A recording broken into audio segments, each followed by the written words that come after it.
One of the best compliments we get at Kamali Academy is when a child says, "My teacher sounds just like my mama," or my guide says the same things my baba be saying.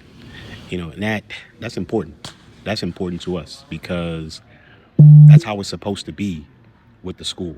And at Kamali Academy, we're not trying to replace the family. We're not trying to become the loudest voice in your child's life. We're there to reinforce what you're already trying to build. That's the beauty of our community. You teach your child to respect themselves, we reinforce that. You teach them to love their people, we reinforce that. You teach them to not quit every time something gets a little bit hard. We say the same thing at Kamali Academy. That's what the school is supposed to do. Right? You tell them that they have a responsibility to their family, to their community, to the generations that come behind them. They should hear that from us too. That that's what we're supposed to do. That's what a school is supposed to be. But that alignment matters, and many people don't really realize that because so many of us, so many of our children right now live in two completely different worlds. At home, the family is teaching one thing, right? Right. And then when we went to school or when our child goes to school, they hear something completely different. You're trying to teach your child to build up their pride. The school creates the doubt. The school creates the self-hatred. The family, you're trying to build, discipline, and the school lowers their expectations. You're trying to teach your children who they are, and they walk into those doggone classrooms in the public food system or the private food system, and they are misunderstood. They don't ever see anything about themselves. That creates confusion. That creates confusion. It created confusion for me, created confusion for you, right? And they already have enough voices pulling at them. They got social media, they got television, they got friends, they got the internet, and everybody is trying to say something to them, and they're getting into their ear, right? Everybody's trying to tell them who they should be, and some of our children are listening.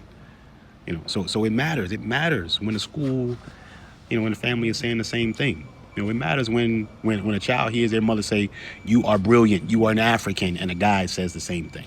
It matters when the Bible tells them, "You finish what you started," and we hold that same standard. It matters when they don't have to become a different person at school and a completely different person at their house.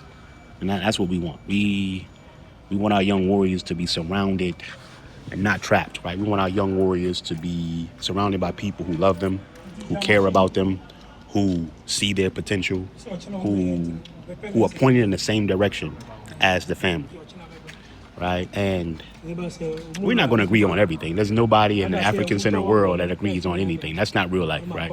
But the foundation should be the same. Like we should agree on the foundational things. Like our children are not broken, right? We should agree that our children, our African children, deserve an education for liberation, not an education for servitude. That our children are geniuses. We should agree that education is about more than just passing some standardized tests and completing random assignments. We're trying to raise revolutionary warriors here, strong people, thinking people, people who know who they are, who love who they are, who can walk into any room, any place with their head held high without asking for permission to exist. That's what our education should do. That's what our education should do. And parents should not have to spend every evening trying to undo what their child learned in school. You should not have to fight the school to protect the values that you're trying to maintain in your own home. You should not have to explain why your child is beautiful, right? And why your child is brilliant. They should already understand that, right? And that's why the school should sound like the home, and that's important to us at Kamali Academy. We want to know your family. We want to understand what you are trying to build. We want to walk beside you, not in front of you. Right? We don't want to walk against you like the schools do. We want to walk again beside you, like we walk beside your child. That's why we call our guides the guides. So when a child says, "My guide sounds like my mama," that's a beautiful thing, because that means the village is we on one page, right? We in the same book, in the same library. The child is hearing the same message. You African. You're beautiful. You can do great things, right? You come from greatness. You have responsibilities, and you can do the hard things when they come up. And your life has a purpose. And guess what? Your people need you, right? So if you've been looking for a school like that, it's more of a extension of your home. Then maybe you should join us this year. Right? Enrollment is open for the new school year. Come to KamaliAcademy.com and check us out. Revolutionary Love.